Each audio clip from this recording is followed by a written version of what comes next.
보다 조금 예배가 늦게 끝나도 양해 바랍니다. 오늘 은혜를 나눌 말씀 보겠습니다.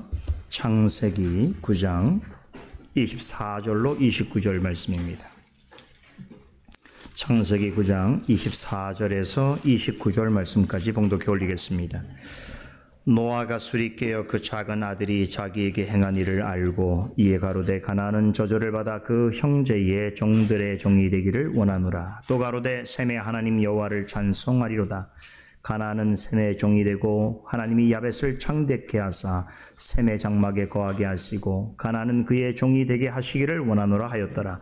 홍수 후에 노아가 350년을 지내었고 향년이 950세에 죽었더라. 아멘. 지난주에 이어서 오늘은 창세기 9장의 맨 마지막 단락을 함께 살펴보도록 하겠습니다. 오늘 본문은 지난주에 살펴본 노아의 타락 사건 이후의 이야기를 들려주고 있습니다. 일전에 창세기에서 노아에 관한 이야기는 6장에서 9장까지 넉 장에 걸쳐 소개되어지고 있다라고 말씀을 드렸는데, 창세기 1장에서 5장까지는 천지 창조로부터 노아가 등장하기까지의 역사를 전해주는 데 반해서 6장부터 9장까지는 오직 노아라는 한 사람에 관한 이야기를 들려주고 있습니다. 이것은 성경 전체를 통틀어서 노아라는 인물이 차지하는 비중이 얼마나 크고 중요한가를 우회적으로 말해주고 있습니다. 그 중에서도 특히 9장은 좀 더 살펴볼 필요가 있습니다.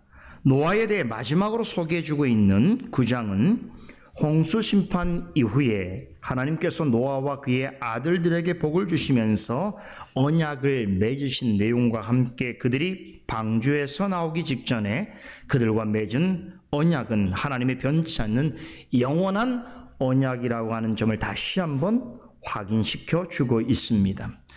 하나님께서는 다시는 홍수로 땅을 심판하지 않을 것이며 세상이 존속하는 한 이 약속을 지키실 것을 무지개를 통해서 나타내 보여주셨습니다. 노아가 무지개를 보면서 아마 속으로 이렇게 말했을 것입니다. 오 하나님, 홍수 심판 후에 공중에 뜨게 하신 무지개가 나와 우리 가족에게 참으로 큰 힘과 위로를 줍니다.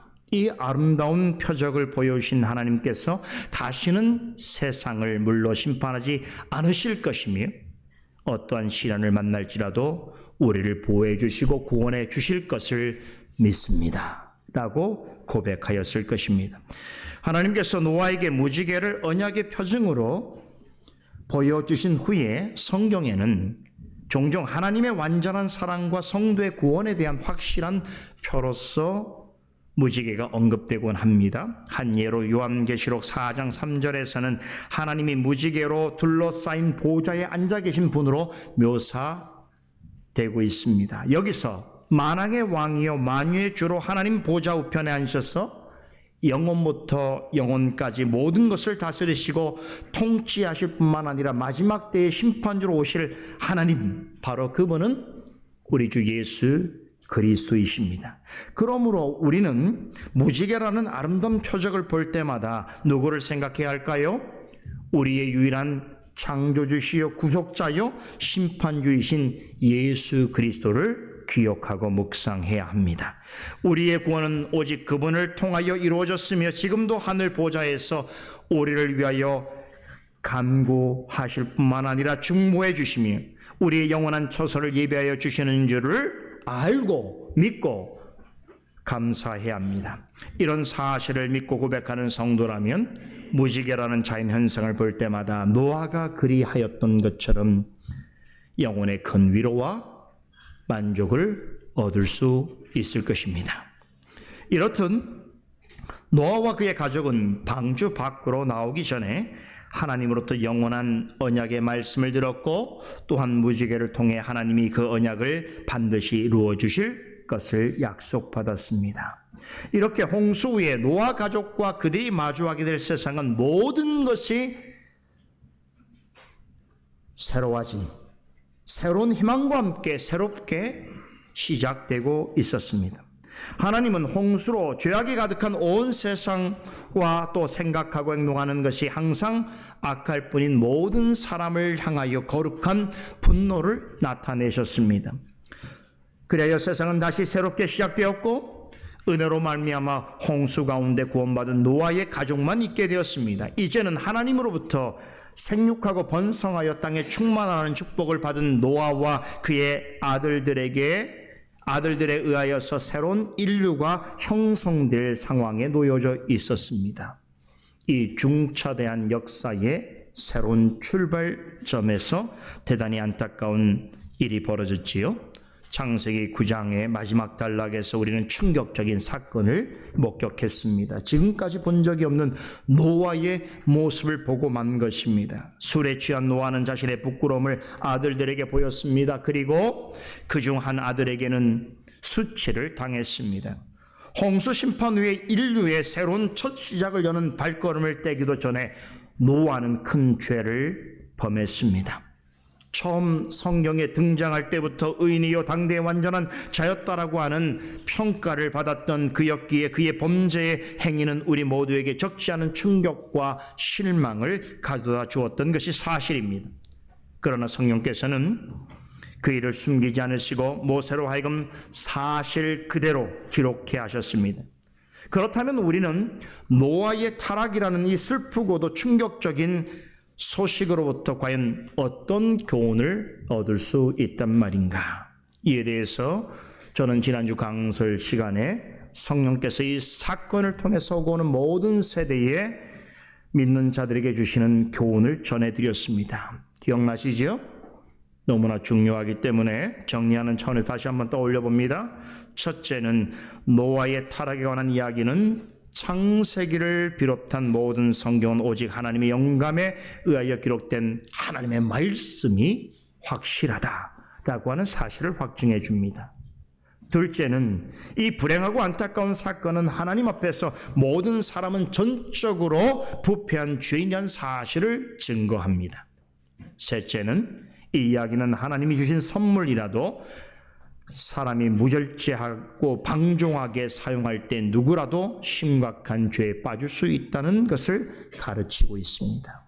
마지막 넷째로 노아의 타락 이야기는 믿는 자들에게 항상 자신을 경계하고 깨어 기도하여 해야 할 것을 강조합니다.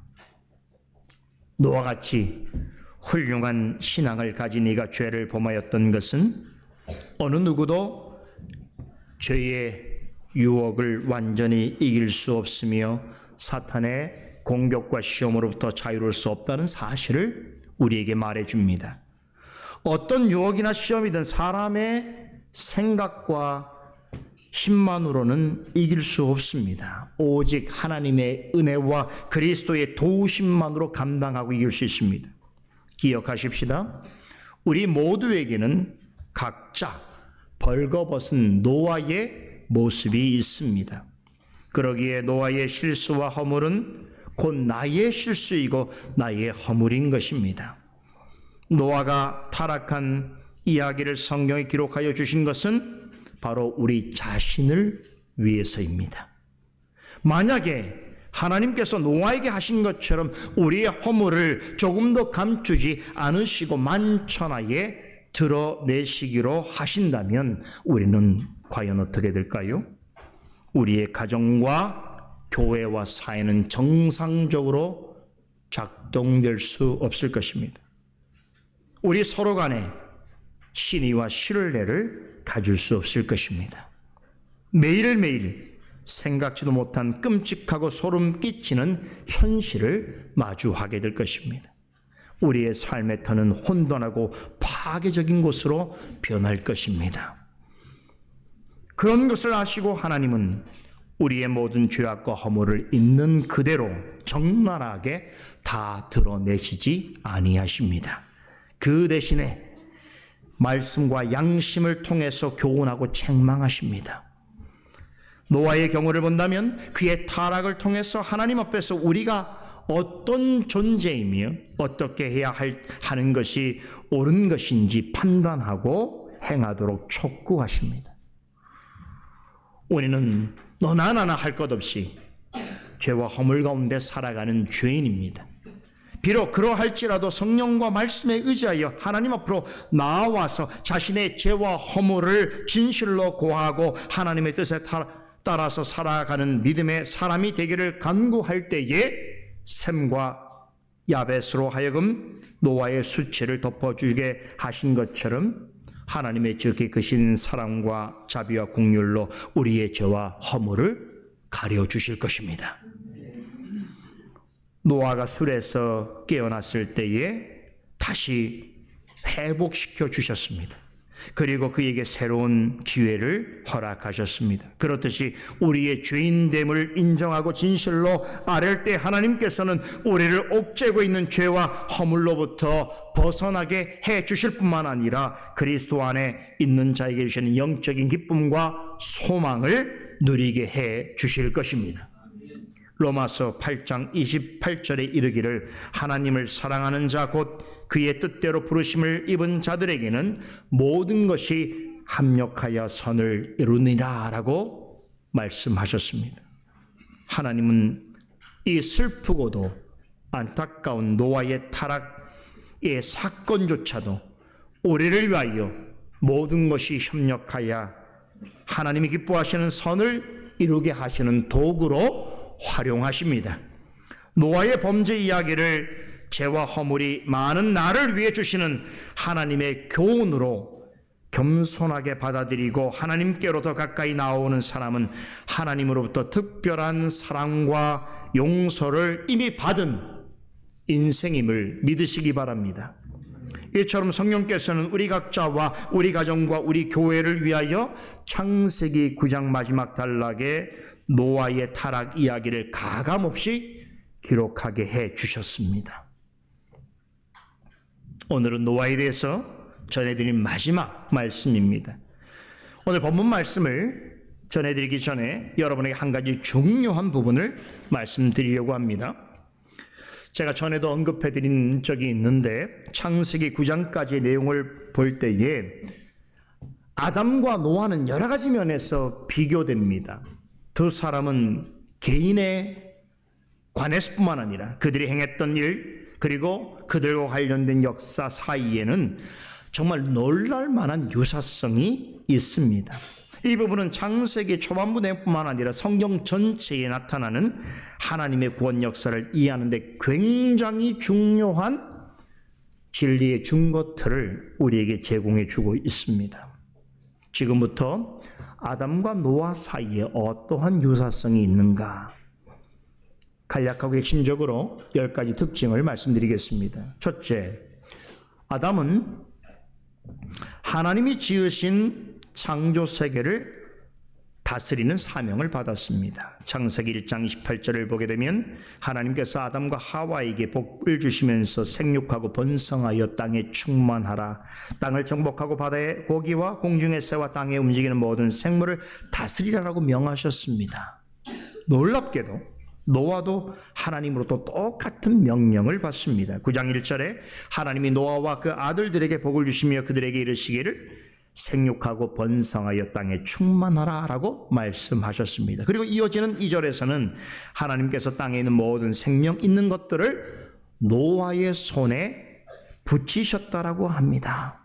이처럼 노아도 아담처럼 홍수 심판 후에 새롭게 시작되는 세계를 다스릴 주권자로서 임명받았습니다. 둘째, 아담은 창조주 하나님으로부터 혼돈과 공허와 흑암이 깊음으로부터 막 솟아난 땅 위의 지음을 받았습니다. 노아 역시도 하나님에 의해서 행해진 홍수로 인해서 모든 것이 쓸려간 새 땅에서 새로운 생명을 얻었습니다. 셋째, 아담은 모든 인류를 대표하는 자로서 하나님과 언약을 맺었습니다. 노아 역시 홍수 이후 태어날 모든 사람을 대표하여 하나님과 영원한 언약을 체결했습니다. 이렇게 두 사람은 어떤 사람의 대표자로서 하나님과 언약을 맺는 특별한 지위에 있었습니다. 언약과 관련해서 한 가지 유사점을 더 말씀드리면 두 경우 모두 언약의 주도권은 하나님께 있었습니다. 언약을 체결하시기 전에 하나님께서 먼저 말씀하셨고 그 말씀에 따라서 언약이 이루어졌습니다. 넷째, 하나님은 아담을 위해서 에덴 동산을 창설하시고 그곳으로 이끄셨어요. 그곳을 경작하고 지키게 하셨습니다. 그러하셨듯이 노아에게도 홍수 위에 새 땅을 주시고 그곳에서 농사를 짓고 가축을 기르게 하셨습니다. 홍수 사건을 기준으로 아담과 노아는 인류 역사 최초로 농업을 수행한 최초의 농사꾼이라고 할 수 있습니다. 다섯째, 아담은 동산에 있을 때 범죄했습니다. 그와 같이 노아도 새 땅에서 타락했습니다. 여섯째, 아담은 하나님의 말씀에 불순종하여 먹지 말라고 금하신 선악과를 알게 하는 열매를 먹었을 때 자신이 벌거벗고 있다는 것을 깨달았습니다. 노아도 포도주를 먹고 취했을 때 벌거벗은 상태에 있었습니다. 그들의 죄는 그 자체로 거룩하신 하나님 앞에서 자신들의 죄인됨과 부끄러움을 여실히 드러내었습니다. 일곱째, 하나님은 아담의 벌거벗은 것을 손수 지으신 가죽 옷으로 가려주셨습니다. 그와 같이 노아의 벌거벗음도 샘과 함이 가져온 긴 옷으로 덮어주게 하셨습니다. 아담과 노아의 수치를 덮어주고 가려준 긴 옷은 예수님께서 죄인을 구원하시기 위해 흘리신 보혈이요 십자가에서 이루신 완전한 의를 상징합니다. 여덟째, 아담의 죄는 후손에게 끔찍한 저주와 형벌을 가져왔습니다. 그러한 양상은 가인의 계열에서 두드러지게 나타났습니다. 노아도 마찬가지입니다. 노아의 죄도 자손들에게 좋지 않은 영향을 끼쳤습니다. 특히 그의 아들 중에서 함과 그의 후손들에게 하나님의 저주와 형벌이 임했습니다. 아홉째, 아담과 노아에게는 각각 3명의 아들이 있었습니다. 아담에게는 가인과 아벨과 셋이 있었고 노아에게는 셈과 함과 야벳이 있었습니다.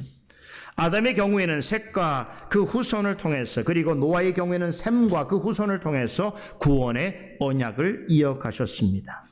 무엇보다도 주목할 점은 아담의 아들 셋과 노아의 아들 셈의 가계를 통해서 죄인을 구원할 여자의 후손 곧 메시아에 관한 약속을 이루어 가셨습니다. 예수님께서는 셋과 셈의 족보를 따라서 이 세상에 오셨습니다. 마지막으로 10번째로 방금 전에 말씀드린 것 같이 아담이 타락한 직후에 오실 메시아를 통하여 이루실 구원에 관한 중대한 예언이 주어졌습니다. 창세기 3장 15절에 내가 너로 여자와 원수가 되게 하고 너의 후손도 여자의 후손과 원수가 되게 하리니 여자의 후손은 내 머리를 상하게 할 것이요 너는 그의 발꿈치를 상하게 할 것이라고 하는 예언이 아담이 타락하자마자 주어졌습니다. 그와 같이 노아가 타락한 후에 홍수 심판 이후의 구원의 역사가 어떻게 진행될 것인지를 압축적으로 보여주는 놀라운 예언의 말씀이 주어졌습니다. 이 내용이 오늘 본문 9장 26절로 27절에 기록되어 있습니다. 지금까지 아담과 노아 사이에 나타나는 유사점에 대해서 말씀드렸습니다. 어떻습니까? 놀랍지 않습니까? 어메이징하지요. 이 놀라운 분석은 저의 것이 아닙니다. 너무 놀라지 마세요. 아더 핑크 목사님의 창세기 강의에 나오는 내용을 근거로 해서 제가 여러분이 보다 좀 쉽게 이해할 수 있도록 제 방식대로 설명해 드린 것입니다. 이렇게 아담과 노아 사이에는 놀랍도록 일치하는 부분들이 많습니다. 이것은 우연의 일치가 아닙니다. 그렇다고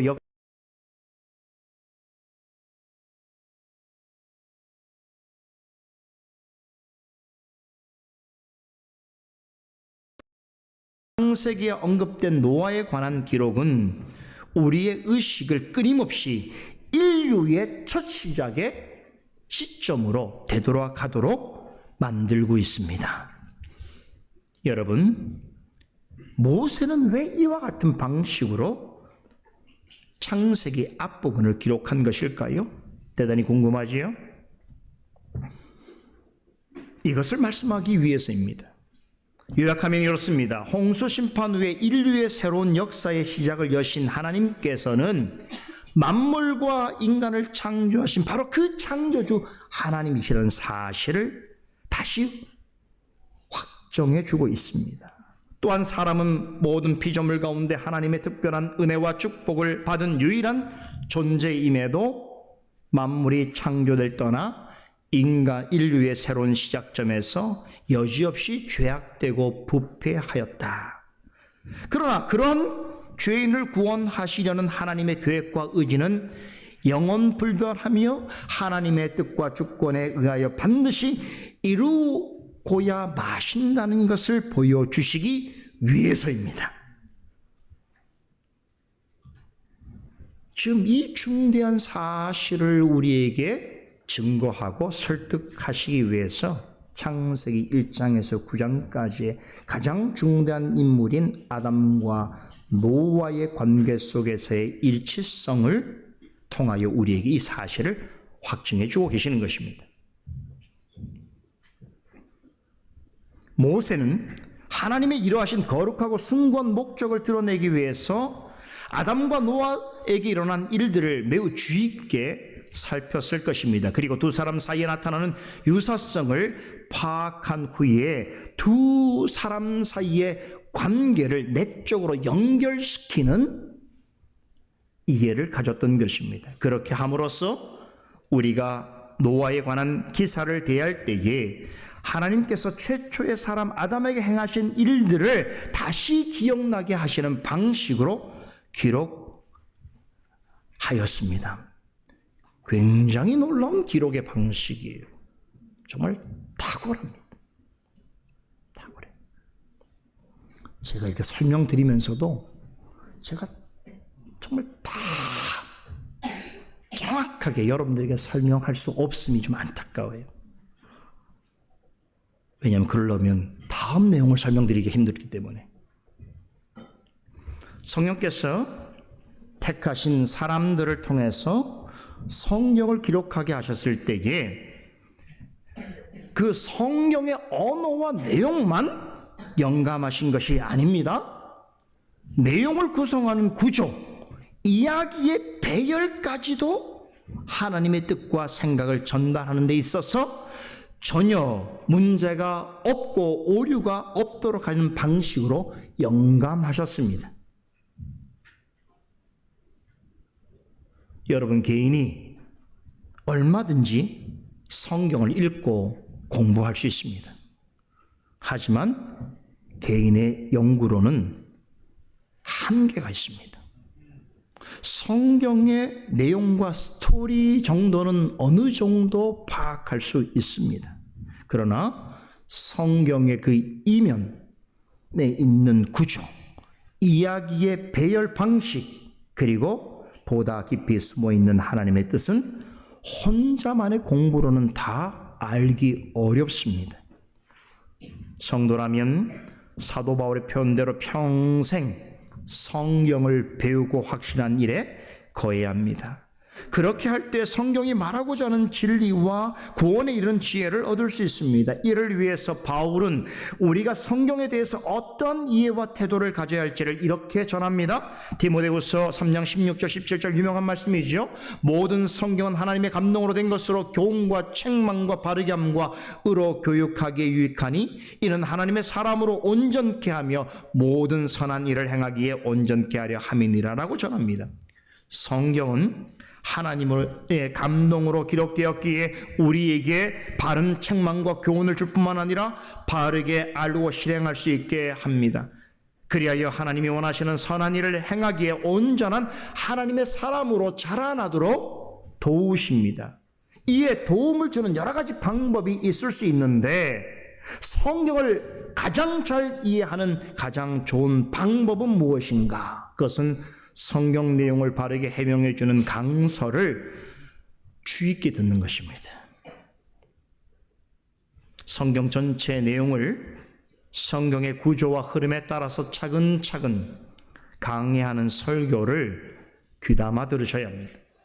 사도 바울이 고린도전서 3장 19절에서 이런 것처럼 이 세상의 지식과 지혜는 하나님께는 어리석은 것입니다. 하나님의 지혜는 말씀을 통해 말씀과 더불어 말씀으로 전해집니다. 그러기에 성경의 본의를 잘 드러내고 해명하는 설교는 우리 성도들에게 있어서는 너무나 중요합니다. 누가 전하든지 간에 바른 설교는 하나님을 아는 가장 분명한 지식을 전하여 줄 뿐만 아니라 말씀을 통해 구원의 은혜를 전해 주시는데 가장 탁월한 은혜의 방편임을 의심하지 말기를 바랍니다. 우리가 믿고 고백하며 받아들인 웨스트민스터 신앙고백서 대요리문답 155문에 보게 되면 설교는 성도의 구원을 효력있게 하는 가장 중요한 방편이라고 합니다. 또 하이델베르 요리문답 184문을 보게 되면 거룩한 복음의 강설 곧 참된 설교는 듣는 자로 하여금 천국이 열리게도 하고 닫히게도 한다라고 전합니다. 참된 말씀이 강단에서 공적으로 선포될 때 말씀을 순전하게 받아들이는 자에게 있어서는 그 설교를 통하여 천국이 열리게 됩니다. 하지만 말씀을 듣고도 돌이키지 않는 자에게는 천국이 닫혀지게 된다고 말씀합니다. 이처럼 하나님께서는 복음 강서를 통해서 듣는 자에게 복을 내리시기도 하고 심판하시기도 하십니다.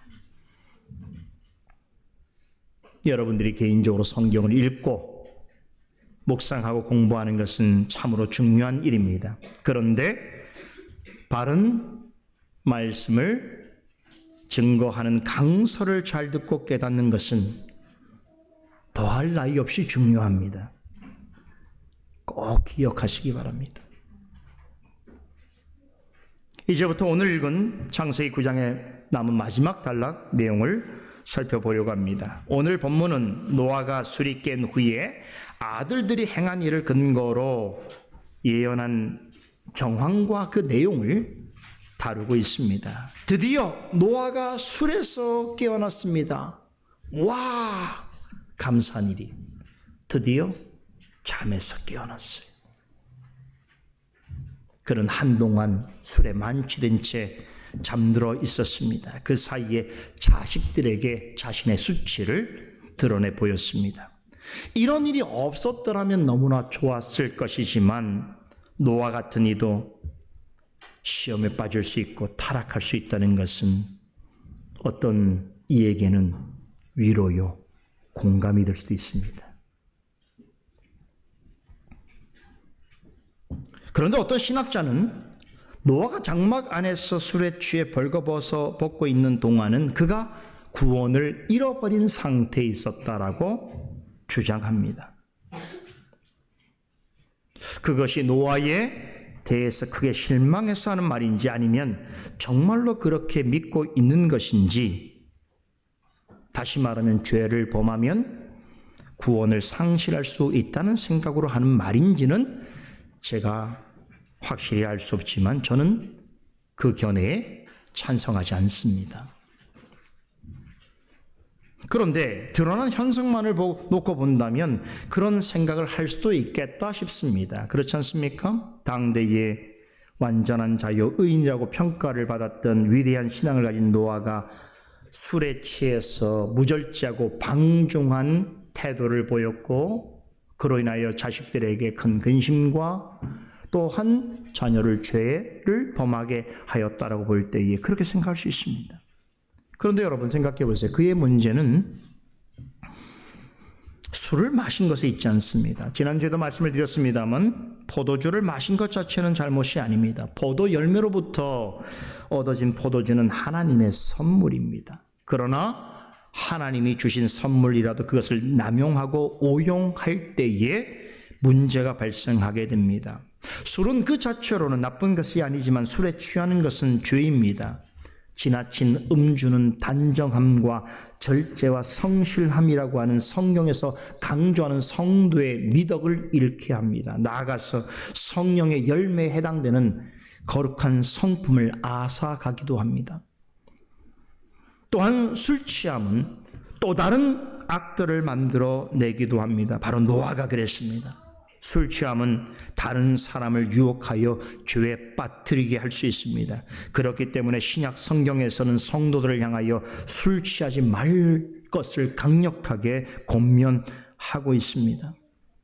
제가 지금 노아의 잘못과 관련해서 여러분에게 설명드리다 보니까 술에 집중해서 말씀을 드리고 있긴 하지만 여러분, 사람은 무엇이든지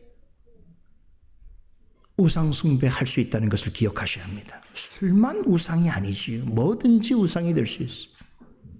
심지어는 하나님의 사랑과 긍휼도 사람은 오용하기도 합니다. 하나님이 사랑하시고 긍휼을 베푸시니까 계속 그렇게 해도 되는 줄 안다는 거예요. 사람은 어떤 존재하는 그 무엇도 우상으로 만들 수 있으며 하나님의 좋은 것들도 변질을 시킬 수 있습니다.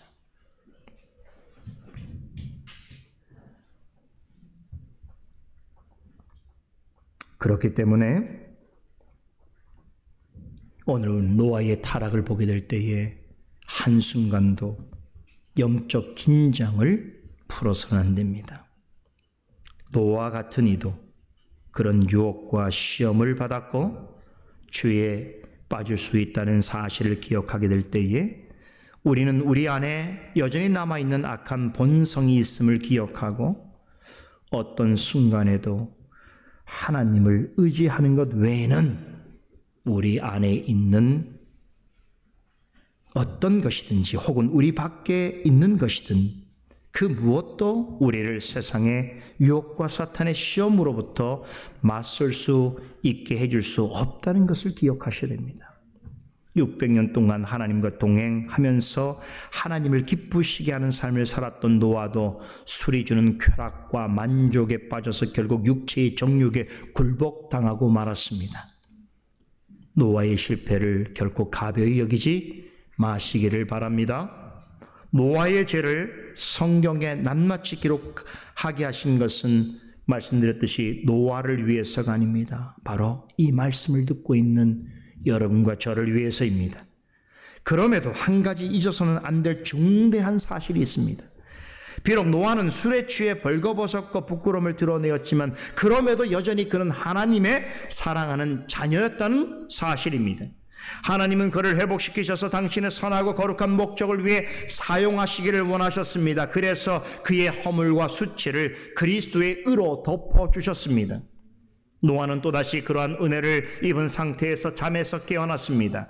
술이 깨어 잠에서 깨어났을 때 그는 두 가지 사실을 알게 되었습니다. 하나는 술에 취해 있는 동안 하나님과 자녀들 앞에서 부끄러운 짓을 행했다는 것입니다. 하나님과 자녀들 앞에서 행한 자신의 죄를 생각하면서 아마도 슬퍼하고 괴로워하였을 것입니다. 통회하고 자복하였을 것입니다. 그가 깨달은 또 다른 진실이 있습니다. 그럼에도 하나님께서 자신의 허물이 드러났을 때에 자식들을 통해서 덮어주셨다는 것입니다. 자신의 벌거벗은 모습을 아내와 며느리들에게는 보이지 않았다는 것은 참으로 다행한 일입니다. 하나님께서 거기까지는 드러내지 아니하신 것이지요. 여러분, 하나님께서 우리의 죄와 허물을 모든 이들에게 다 드러내지 아니하심을 감사하십시다. 드러내시기도 하시고 감추기도 하십니다. 그것이 하나님의 뜻입니다. 그러므로 하나님께서 누구의 죄를 드러내실 때에 우리는 먼저 그를 함처럼 정죄하고 다른 사람들에게 알리기보다는 샘과 야벳처럼 그리스도의 의로 덮어주도록 노력해야 하는 것입니다. 아무튼 잠에서 깬 노아는 다시 이전의 모습으로 회복하였습니다. 에베소서 5장 18절 말씀대로 잠시 동안 술에 취해 방탕해 있었지만 이제 다시 성령으로 충만한 사람이 되었습니다. 방탕한 자라도 성령으로 충만해질 수 있습니다. 성경에는 언급하고 있지 않지만 노아는 이 사건을 통해서 더는 이전처럼 지혜 없는 자처럼 행동하지 않았을 것입니다. 다시 그와 같은 죄에 빠지지 않았을 것입니다. 술 취함이 얼마나 방탕한 삶으로 이끌고 자신뿐 아니라 다른 사람들에게까지 해악을 끼치는 것인 줄을 그는 똑똑히 깨달았을 것입니다. 무엇보다도 하나님을 근심시키고 영광을 가리는 것임을 깨달았기에 그 후로부터는 그는 달라졌을 것입니다. 이게 또 노아가 훌륭한 점이에요. 자신의 죄와 허물을 그리스도의 의로 덮어주시고 다시 회복할 수 있게 해주신 하나님의 뜻이 무엇인가를 더욱 신중하게 파악하고 힘써 따르고자 했을 것입니다. 그렇게 해서 그가 행동하게 된 것이 무엇인가 하면 바로 술이 깬 다음에 자녀들에게 전한 예언입니다. 그렇죠? 바른 판단력을 다시 회복하고 자녀들에게 예언하게 되었습니다. 잠에서 깬 노아는 자신이 잠들어 있는 동안 자녀들이 어떻게 행하였는지 알게 되었습니다. 그 사실을 근거로 세 아들에게 각각 예언을 했습니다. 자신의 허물을 들추고 발설한 함을 향해서는 그가 아니고 그의 아들 가나안에 대해서 저주의 말을 전했습니다. 그와 달리 자신의 허물을 덮어주고 감싸준 셈과 야벳에 대해서는 그들과 그들의 후손들을 향하여 축복의 말을 선포했습니다. 자, 지금부터 잘 들으셔야 돼요. 우리가 여기까지만 듣게 된다면 아마 이 이야기를 들으면서 인상을 찌푸릴 사람들이 여럿 있을 것입니다. 노아가 셈과 야벳에 대해서 칭찬하고 축복해 주는 것이야 충분히 이해할 만하지만 함에게 한 일은 석영치 않다는 것입니다. 왜 그렇습니까? 분명 잘못한 것은 함인데 그런데 왜 노아는 그에게 저주를 하지 않냐고 그의 아들에게 저주를 했단 말인가? 함이 잘못한 것은 맞지만 그것의 최초 원인 제공자라고 한다면 그것은 노아가 아니었던가? 노아가 술에 취하지 않았었다면 함도 그런 죄를 짓지 않았을 터인데 그런데도 함을 비난하고 그의 자녀를 저주한 것이 과연 정당한 것인가? 옳은 일인가? 하는 것입니다. 이런 의문을 가질만 하지요. 그런데 여러분, 노아 사건을 보면서 왜 이런 방식으로 생각을 하는가? 왜 이런 태도로 노아 사건을 대하게 되는가 하면 성경에 기록된 말씀을 너무나 인간적인 사적인 감정으로 대하고 이해하려 하기 때문입니다. 노아의 예언에 관해서도 사적인 감정을 투영해서 생각하려는 습관이 우리들에게 있습니다. 그러나 이것은 성경을 잘못 이해하는 태도입니다. 이제부터 주목해서 살펴보게 될 노아의 예언은 노아가 세 아들에 대해서 어떤 사적인 감정에 치우쳐 개인적인 주장을 펼친 것이 아니라고 하는 것을 말씀하고 있습니다. 혹자는 노아가 함의 아들을 꼭 집어서 저주한 것은 자신의 수치를 가려주지 않았던 함에게 불편한 심기를 드러낸 것이다. 혹은 노아가 자신의 수치가 드러난 일의 책임을 함과 그의 자손에게 돌리려는 미성숙한 판단을 하였다라고 주장하기도 합니다. 여러분, 감정적으로 내 수준에서 보게 되면 성경이 그렇게 보일 수 있습니다. 하지만 방금 전에 말씀드린 것처럼 이것은 성경을 잘못 이해하고 있는 것입니다. 노아가 아들들에게 전한 예언은 전적으로 하나님의 계시입니다. 자신의 생각을 전한 것이 아니라 하나님의 생각을 대변한 것입니다. 이것을 확실히 알 수 있는 근거가 있습니다. 이 예언이 성취된 것을 보게 되면 하나님의 전적인 계시였다는 것을 분명히 알 수 있습니다. 노아가 아들들에게 저주와 축복의 말을 전한 것은 사적 감정을 드러낸 것이 아닙니다. 이 예언은 홍수 심판 이후에 인류의 역사가 어떻게 전개될 것인지 역사의 개요를 압축적으로 전해주고 있습니다.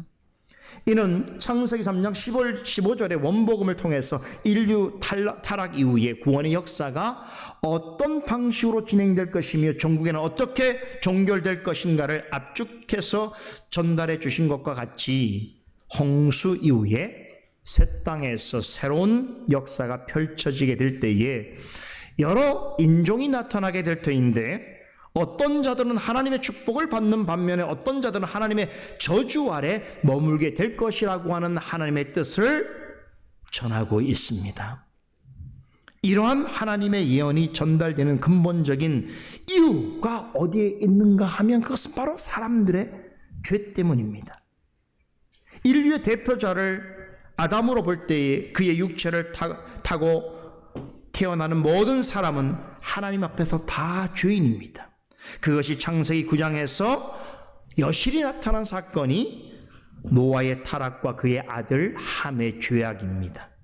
노아의 타락과 함의 죄악은 사도 바울이 로마서 5장에서 진술하였듯이 범죄한 한 사람으로 말미암아 죄가 세상에 들어왔고 그 죄로 말미암아 사망이 오게 되었으며 그 결국 모든 사람은 죄를 지음으로 죽음에 이르게 되었음을 말해주고 있습니다. 그 결과 노아도 타락했고 함도 죄를 범했습니다. 그런데 만약에 하나님이 모든 사람을 이 상태로만 두셨다면 어떻게 되었을까요? 아무도 구원 얻지 못하게 되었을 것입니다. 이에 대해 하나님은 또 다른 생각을 가지고 계셨습니다. 창세기 5장의 진술에 따르면 구원받은 모든 자를 대표하는 한 사람의 의로운 행위로 말미암아 많은 사람을 의롭다 하시고 영원한 생명에 이르게 해 주셨습니다. 이것이 하나님의 또 다른 구원의 플랜입니다. 이 한 사람이 순종함으로 많은 사람을 죄와 사망에서 건져내게 하셨습니다. 사도 바울이 말한 이 한 사람은 누구입니까? 바로 우리 주 예수 그리스도입니다. 아담이 자신의 생각과 행위로 죄인된 모든 사람을 대표하는 자라면 예수님은 오직 하나님의 은혜로 구원받은 자를 대표하는 분입니다. 하나님은 아담 이후로 죄인된 사람들 중에서 죄와 허물 가운데 그대로 두신 자들이 있는가 하면 은혜로 살리신 이들이 있습니다. 전자를 대표하는 자가 함과 그의 후손이요 후자를 대표하는 자가 셈과 야벳과 그들의 후손입니다. 여기에서 바로 하나님의 절대적인 주권 교리와 하나님의 예정 교리와 인간의 전적 타락 교리가 나오는 것입니다. 노아의 예언에는 이런 신학적으로 매우 중요한 개념이 내포되어 있습니다. 자, 그럼 이제 노아가 예언한 내용의 의미를 살펴보겠습니다. 이 예언은 저주와 축복 두 부분으로 구성되어 있습니다. 먼저 그는 함의 아들 가나안을 저주합니다. 25절을 보세요. 이에 가로되 가나안은 저주를 받아 그 형제의 종들의 종이 되기를 원하노라 라고 하시고, 그런데 굉장히 어려운 말씀입니다. 쉽지 않습니다. 이 말씀에서 가장 어려운 부분은 저주받은 대상이 함이 아니라 그의 아들 가나안이라는 사실입니다. 실제로 잘못을 저지른 사람은 누구입니까? 함이죠.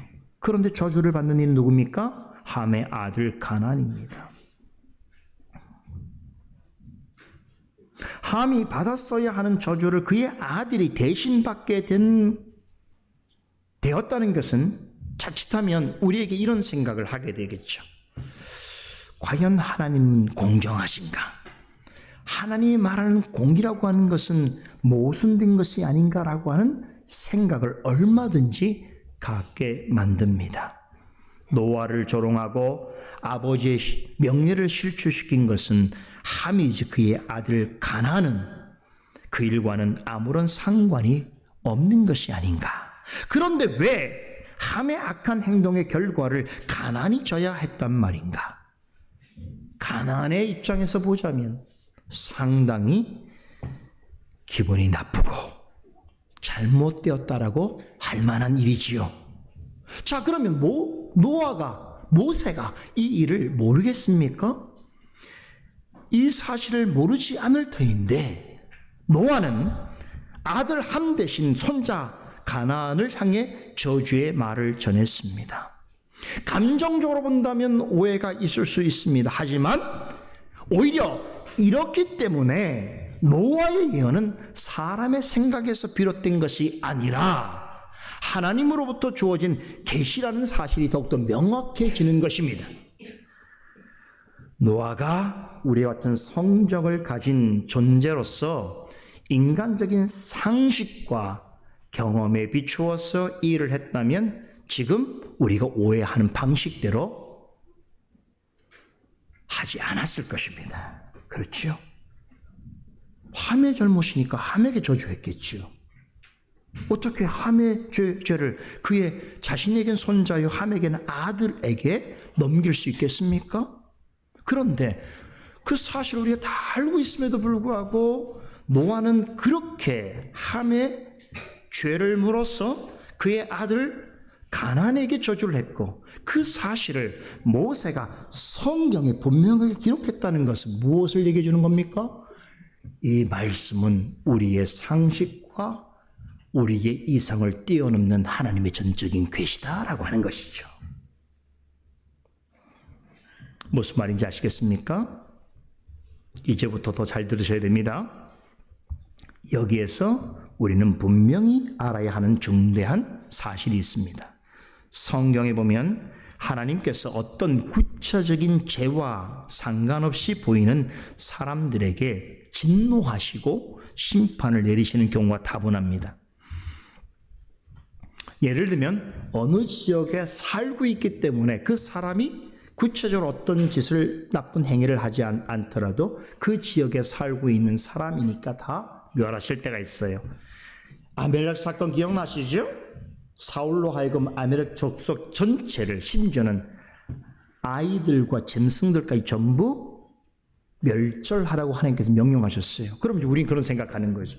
어떻게 아멜렉이 하나님께 대적하는 민족인 건 알겠지만 그곳에서 태어난 어린 아이들이 무슨 죄가 있다고 아이들까지 하나님께서 멸하시라고 말씀하시는 거, 이게 너무한 것은 아닌가라고 우리는 생각할 수 있는 것이죠. 바로 이런 방식입니다.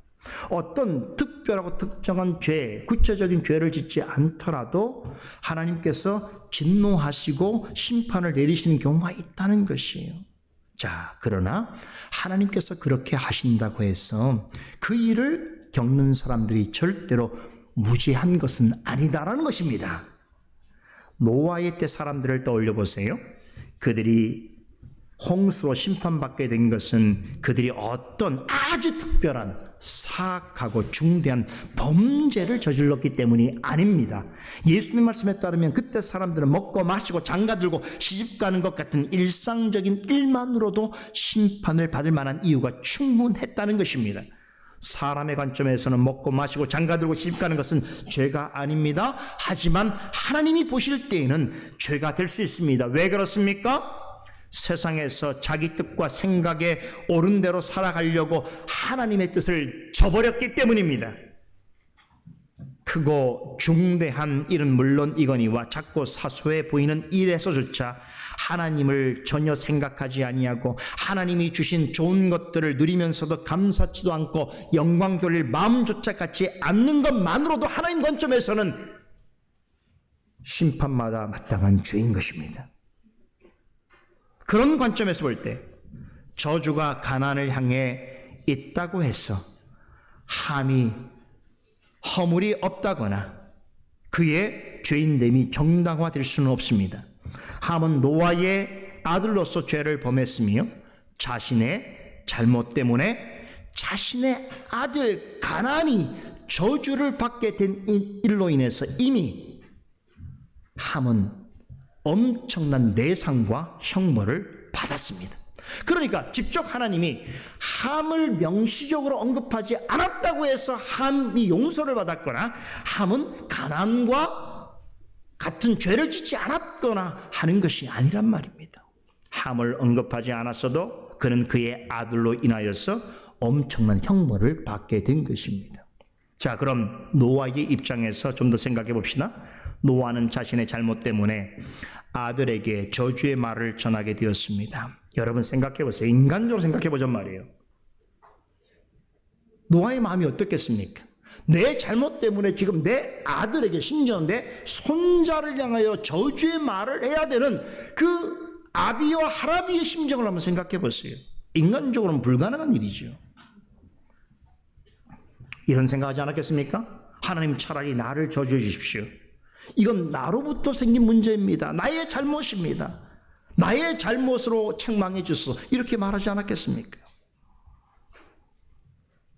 그런데 그로 인해서 자녀를 저주하게 된다는 것은 아비로서는, 할아비로서는 정말로 괴로운 일입니다.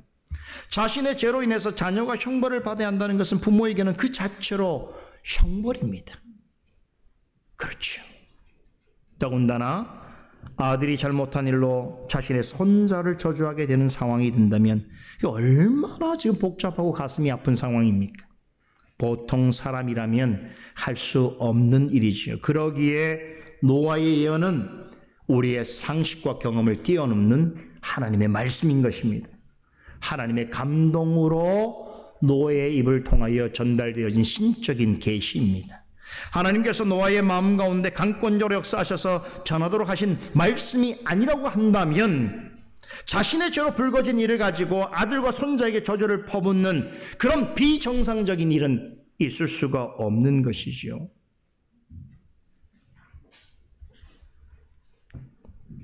이런 하나님의 강권적인 역사로 말미암아 함의 아들 가나안이 저주를 받았습니다. 다음 주에 살펴보게 될 창세기 10장에 나오는 노아 자손의 족보를 보게 되면 함에게는 4명의 아들이 있었다는 걸 알 수 있습니다.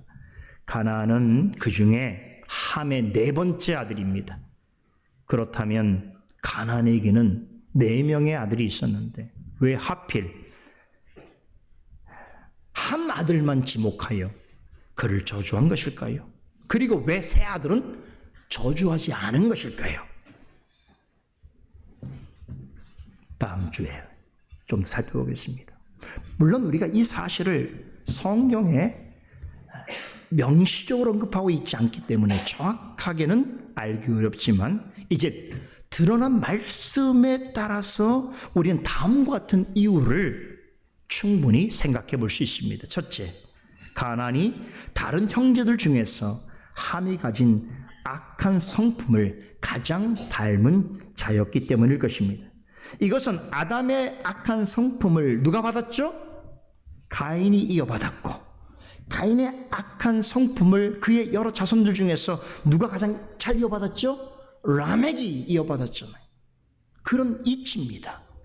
가인의 악하고 교만한 기질을 그 이상으로 이어받은 라멕은 세상에서 아주 큰 성공과 번영을 이루었습니다. 그것을 바탕으로 하나님을 대적하는 일에 앞장서는 반신적인 가문을 이루었습니다. 그처럼 가나안 역시 후일에 이스라엘 백성이 애굽을 떠나서 약속의 땅으로 가서 그곳에 정착하는 동안 이스라엘 백성을 괴롭히고 하나님을 대적하는 가나안 족속의 조상이 되었습니다.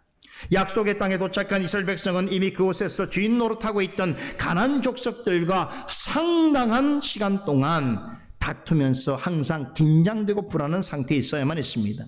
이러한 역사적 사실을 볼 때 하나님께서 노아를 통해 가나안을 저주하게 하신 것은 매우 타고난 선견지명이셨다라고 볼 수 있습니다.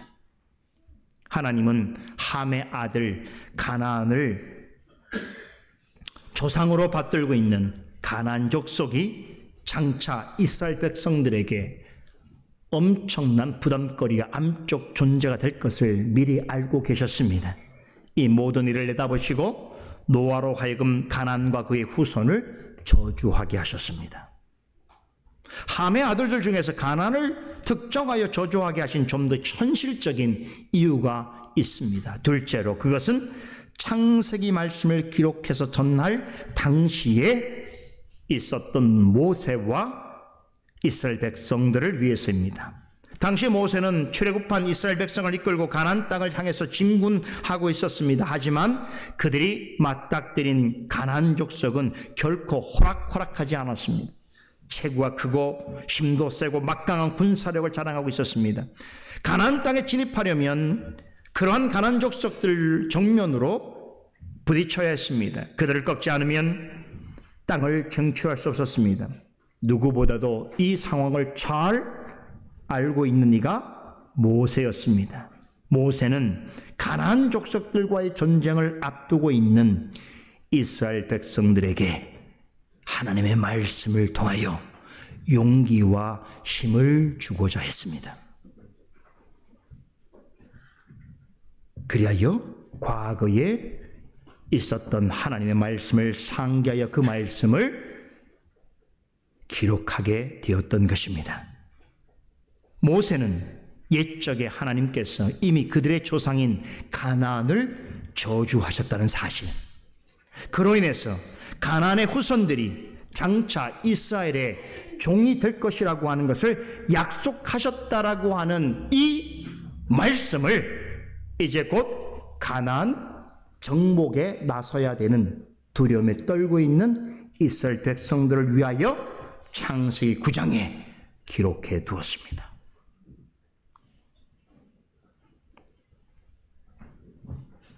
가나안을 향한 예언은 세월이 지나서 여호수아 때에 성취됩니다. 노아의 저주대로 가나안 족속은 여호수아 시대의 셈 족속인 이스라엘인들에게 정복당합니다. 한때 막강한 힘과 권세를 누리던 가나안 족속은 말씀대로 여호와 때에 비천하고 멸시받는 종으로 전락합니다. 그리고 다윗과 솔로몬 시대에 가서는 거의 모든 가나안 족속은 이스라엘에 항복하였고 이스라엘에게 조공을 바치는 신세가 됩니다. 이로써 가나안은 저주를 받아 그 형제들의 종들의 종이 되기를 원하노라라고 하는 예언은 무려 800년이 지난 후에 이스라엘 역사 속에 완전히 성취되었습니다. 여러분, 사람의 관점에서 볼 때 하나님의 약속이 이루어지는 것이 매우 더디게 되어진다고 생각될 수 있습니다. 그러나 하나님께서 정하신 때에 반드시 이루어집니다. 가나안 족속은 하나님의 저주의 예언이 실행되기 전까지는 세상에서 오랫동안 번영을 누렸습니다. 그들의 악행의 분량이 하나님의 심판의 기준선까지 차오를 때까지 하나님께서는 오래 참으셨습니다. 그리고 그들의 번성과 번영을 허용하셨습니다. 왜 그럴까요? 그것을 더욱 하나님의 심판의 도구로 사용하시기 위해서입니다. 그러므로 오늘날 하나님을 떠나 있는 자들이 이 땅에서 누리는 번성과 번영은 크면 클수록 하나님 앞에서는 심판의 무게를 가중케 하는 심판의 도구가 되어지는 것입니다. 그것을 부러워하시겠습니까? 닮고 싶습니까? 여러분, 이와 같은 일이 지금 우리 시대에도 똑같이 적용됩니다. 가나안 족속처럼 멸망받기로 작정되어 있지만 아직은 심판의 시간이 이르지 않았기 때문에 인간적인 눈에서 볼 때는 옛적 가나안 족속들처럼 세상에서 잘 먹고 잘 사는 것처럼 보일 수 있다는 것입니다. 그러나 하나님의 약속은 한 점 한 액이라도 없어지지 아니하고 다 이루어집니다. 우리는 하나님의 심판이 이루어지는 중간 시기를 살아가고 있습니다. 그렇기 때문에 악한 자들의 형통과 번영을 부러워할 필요가 전혀 없습니다. 어떤 일이 있더라도 하나님의 약속은 반드시 이루어진다는 것을 믿으면서 성령과 말씀을 쫓아서 담대하고 겸손하게 오직 하나님만 바라보고 나아가야 할 것입니다. 이제 노아가 축복한 내용을 살펴보십시다.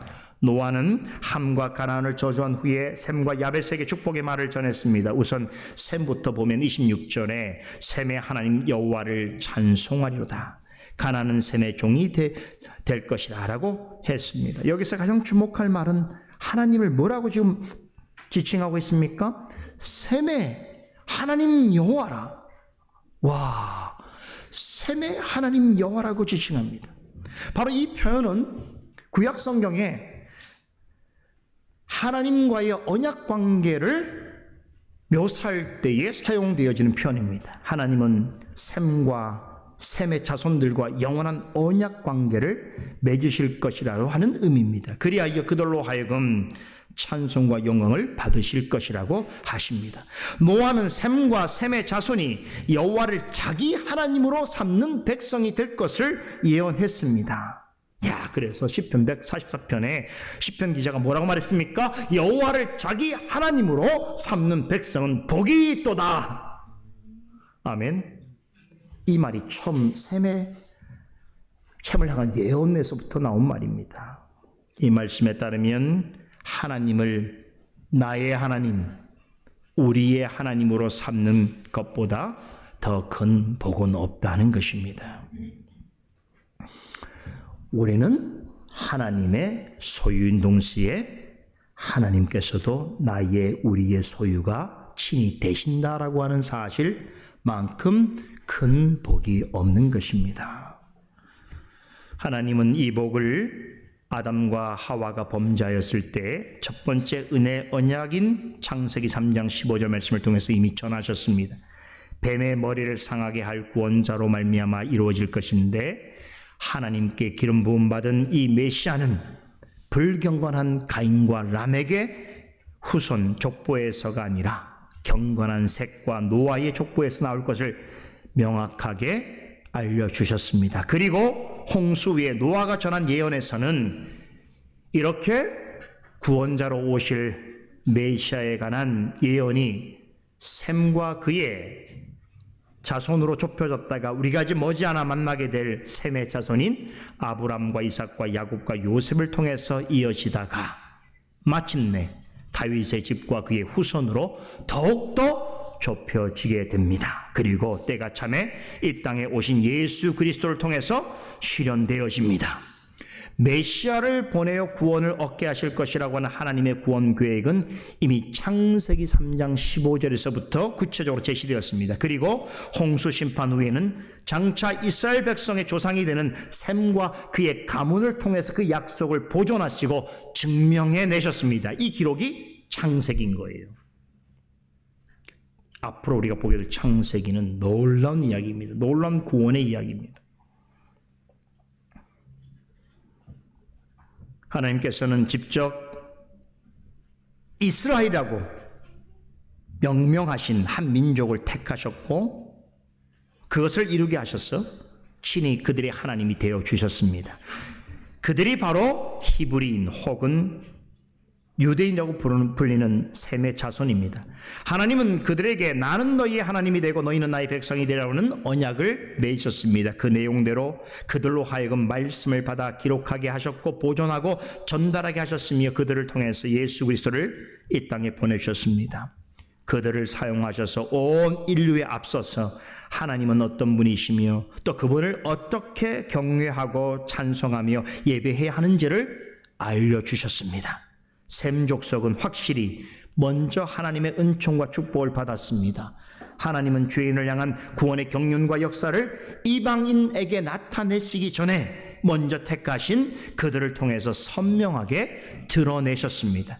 그런 점에서 셈과 그의 후손들은 하나님으로부터 크고도 특별한 은혜와 축복을 받은 민족이라고 말할 수 있습니다. 이어서 노아는 야벳을 축복했습니다. 27절입니다. 하나님이 야벳을 창대케 하사 셈의 장막에 거하게 하시고 가나안은 그의 종이 되게 하시기를 원하노라 라고 합니다. 야벳이라고 하는 말 뜻이 뭔지 아십니까? 야벳이라고 하는 말 자체가 넓게 하다입니다. 그의 이름 뜻대로 야벳과 그의 자손은 하나님으로부터 외적으로 번성하고 번영하는 축복을 받습니다. 다음 주에 좀 더 자세히 설명드리게 될 내용입니다만, 야벳의 후손으로 대표되는 민족이 있습니다. 대표적인 민족이 바로 그리스인과 로마인입니다. 세계 역사의 가장 넓은 영토를 소유하였고 가장 발달한 문명을 이룬 두 민족이 야벳의 후손이라고 하는 점만 생각해 보더라도 이 예언이 얼마나 정확하게 이루어졌는가를 알 수 있습니다. 야벳에게 주신 또 한 가지 중요한 축복은 셈의 장막에 거하게 하실 것이라고 하는 약속입니다. 앞에서 말씀드린 것처럼 이것은 굉장히 중요한 예언입니다. 앞서서 야벳을 창대케 하리라라고 하는 예언은 야벳과 그의 후손을 향한 외적인 축복이었다면, 그들이 셈의 장막에 거하게 하시겠다라고 하는 이 말씀은 내적이고 영적인 축복을 말합니다. 이것은 이런 의미입니다. 야벳의 후손들은 셈의 후손들과 어떤 관계를 맺느냐에 따라서 그들에게 약속하신 축복에 참여하거나 혹은 그 축복에서 배제될 수 있다는 것입니다. 이것은 셈 족속과 개인적인 친분 관계를 말하는 것이 아닙니다. 셈의 장막이란 셈의 가게에서 나오신 그리스도와 그분의 교회를 의미합니다. 즉 야벳의 후손이 하나님께서 셈 족속에게 약속하신 복을 받아 누리려면 그리스도에게로 나와야 하는 것이고, 복음에 의해서 세워진 그분의 교회에 속하여 있어야 한다는 것입니다. 하나님의 계시가 판명하게 드러난 신약 성경 관점에서 볼 때 이것이 야벳이 셈의 장막에 거한다라는 의미입니다. 실제로 세계 역사는 야벳의 후손들이 셈의 장막에 거할 때 가장 큰 축복을 누렸습니다. 유럽과 미국만 보더라도 알 수 있습니다. 유럽과 미국은 대표적인 야벳의 후손이라고 할 만한 사람들이 모여 있는 곳이지요. 유럽과 미국이 하나님이 주신 복을 가장 크고 넓게 받아 누리던 때가 언제였습니까? 셈의 장막에 거할 때입니다. 다시 말해 기독교적인 문명과 가치관에 의하여 지배를 받고 있을 때였습니다. 훗날에 야벳의 자손들은 흔히 유대인과 헬라인과 이방인이라고 분류할 때에 헬라인과 이방인이 됩니다. 구약 성경은 유대인의 언어로 기록하게 하셨지만 놀랍게도 신약 성경은 헬라인의 언어로 기록하게 하셨습니다. 더 놀라운 사실은 먼저 유대인에게 주신 구원의 은혜와 축복을 신약시대 이후에는 현저하게 많은 헬라인과 이방인에게도 베푸셨습니다. 이에 대해서 사도 바울은 로마서 2장 10절에서 각 사람에게는 영광과 존귀와 평강이 있으리니 먼저는 유대인에게요 그리고 헬라인에게로다라고 하였습니다. 헬라인과 이방인이라도 셈의 장막에 거하게 되면, 즉 그리스도와 그분의 교회에 속할 때에 하나님은 셈의 자손들에게 약속하신 구원의 은혜와 축복을 그들에게도 아낌없이 베푸셨습니다. 그리스도 안에서는 유대인이나 헬라인이나 이방인이나 차별이 없게 하셨습니다. 이게 위대한 그리스도의 승리의 결과입니다. 하나님은 노아의 예언을 통해서 장차 앞으로 이루실 하나님의 구원 계획의 개요를 분명하게 알리셨습니다. 여러분, 이렇게 하나님께서는 노아의 예언을 통해서 홍수 이후에 전개될 인류의 역사와 더불어 구원의 역사가 어떻게 진행될지 간결하고 정확하게 알려주셨습니다. 도대체 누가 세상이 시작되는 날로부터 종말에 이르기까지 되어질 가장 중요한 일들을 미리 알고 있으며 또한 계획한 모든 일을 완벽하게 이룰 수 있겠습니까? 스스로 셈의 하나님이라고 하시면서 당신을 찬송하라고 요구하신 하나님 외에는 참신이 없는 줄 믿으시기 바랍니다. 이 하나님이야말로 노아의 하나님이고 셈의 하나님이며 우리와 나의 하나님이십니다. 이 하나님을 나의 하나님, 우리의 하나님으로 삼는 자는 참된, 참으로 복된 인생임을 믿으시기 바랍니다. 기도하겠습니다. 거룩하신 하나님, 오늘도 우리에게 주신 창세기 본문 말씀을 통하여 참으로 거대한, 광대한, 놀라운 구원의 하나님의 계획을 우리에게 비전처럼 보여주시고 또 알게 하여 주시고 말씀과 역사를 통하여 확인하여 우리로 하여금 하나님의 택한 백성으로 살아감이 얼마나 크고도 복된 일인가를 다시 한번 깨달아 알게 하여 주신 것을 감사드리옵나이다. 오직 말씀을 통하여 하나님의 백성임을 알고 또 살아가게 하시는 하나님의 은혜와 축복이 우리의 생이 이 땅에서 다하는 그날까지 충만하게 넘치기를 소원하며 그러한 성도들과 더불어 나아가는 이 구원의 삶이 참으로 복되고 아름답다는 것을 깨달아 알며 삶으로 드러내는 우리 모두와 교회가 되게 하여 주시옵소서. 예수 그리스도 이름으로 기도드리옵나이다. 아멘. 시편 찬송가